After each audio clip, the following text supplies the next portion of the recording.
வேக வச்ச முட்டை மட்டும் இருந்தா போதும். பேச்சுலர்ஸ்ல இருந்து ஒர்க்கிங் உமன் வரைக்கும் ஒரு 2 நிமிஷத்துல இந்த முட்டை சம்மந்தியா ட்ரை பண்ணிடலாம். இதுக்கு 2 வேக வச்ச முட்டை எடுத்து நல்லா கிரேட்டர் வச்சு கிரேட் பண்ணி எடுத்துக்கோங்க.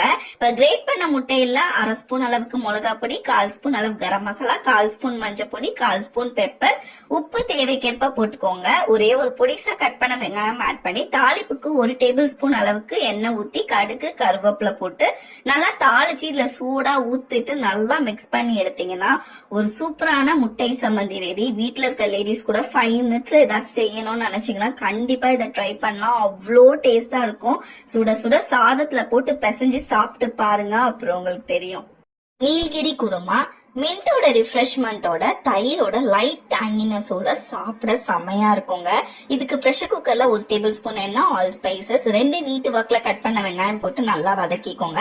வெங்காயம் வதங்கினோடனே வெஜ்ஜிஸ் உங்க இஷ்டத்துக்கு எது வேணா ஆட் பண்ணிருக்கலாம். நான் இங்க கேரட்டும் பீன்ஸும் ஆட் பண்ணி நல்லா வதக்கிட்டு 1/2 ஸ்பூன் கரம் மசாலா, உப்பு தேவைக்கேற்ப ஆட் பண்ணி நல்லா வதக்கிட்டு அரப்புக்கு 1/2 கப் தேங்காய், 4 பச்சை மிளகா, பட்டை கிராம்பு, ஏலக்காய், 1 ஸ்பூன் சோம்பு, ஒரு 8 முந்திரி, 2 இன்ச் அளவுக்கு இஞ்சி, 4 பூண்டு பல்லு, கொஞ்சமா புதினா, கொஞ்சமா கொத்தமல்லியும் சேர்த்து நல்லா மைய அரைச்சுக்கோங்க தண்ணி ஊத்தி.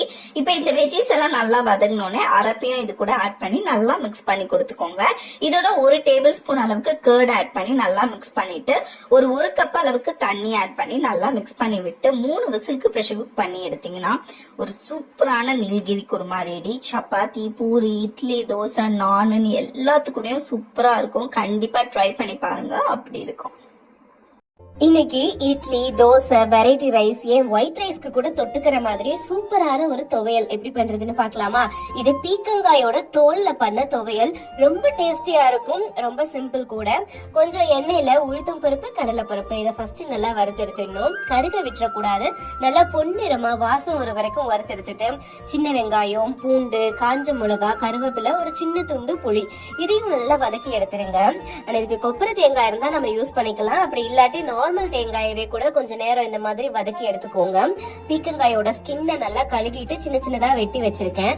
இதையும் எண்ணெயில போட்டு நல்லா வதக்கி எடுத்துக்கோங்க. வதக்கின ஐட்டம்ஸ் எல்லாம் ஆறின பிறகு இந்த மாதிரி கெட்டியா தொகையில அரைச்சு எடுத்துட்டீங்கன்னா சூப்பரா இருக்கும். ஹே ஆல், நல்லா சுட சுட மணக்க முட்டை சோறு. ஸ்கூலுக்கெல்லாம் எங்க அம்மா முட்டை சோறு செஞ்சு கொடுத்தாங்கன்னா லஞ்ச் பெல் எப்படா அடிக்கணும் வெயிட் பண்ணிட்டே இருப்பேன். இன்னைக்கு அதே முட்டை சோறு எப்படி செய்யுதுன்னு பாக்கலாமா? ஃபர்ஸ்ட் நம்ம ஒரு 2 போல அப்பளம் பொரிச்சு எடுத்து வச்சுக்கலாம். எண்ணெய் ஊத்திட்டு அப்பளம் பொரிச்சு எடுத்து வச்சுக்கோங்க.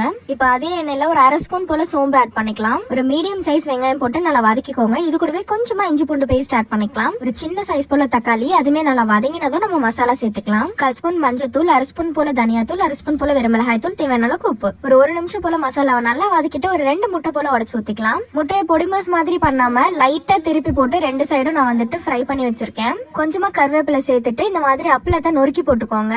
எல்லாத்தையும் சேர்த்து நல்லா மிக்ஸ் பண்ணிட்டு இப்ப இதுல நம்ம சாதம் ஆட் பண்ணிக்கலாம். அவ்வளவுதாங்க. சுட சுட தட்டுல போட்டு சாப்பிட்டீங்கன்னா சும்மா அட்டகாசமா இருக்கும். யாருக்கெல்லாம் முட்டை சோறு ஃபேவரட்னு மறக்காம கமெண்ட் செக்ஷன்ல சொல்லுங்க. ஆல்சோ நம்ம பேஜ் மறக்காம ஃபாலோ பண்ணிக்கோங்க. பாய்.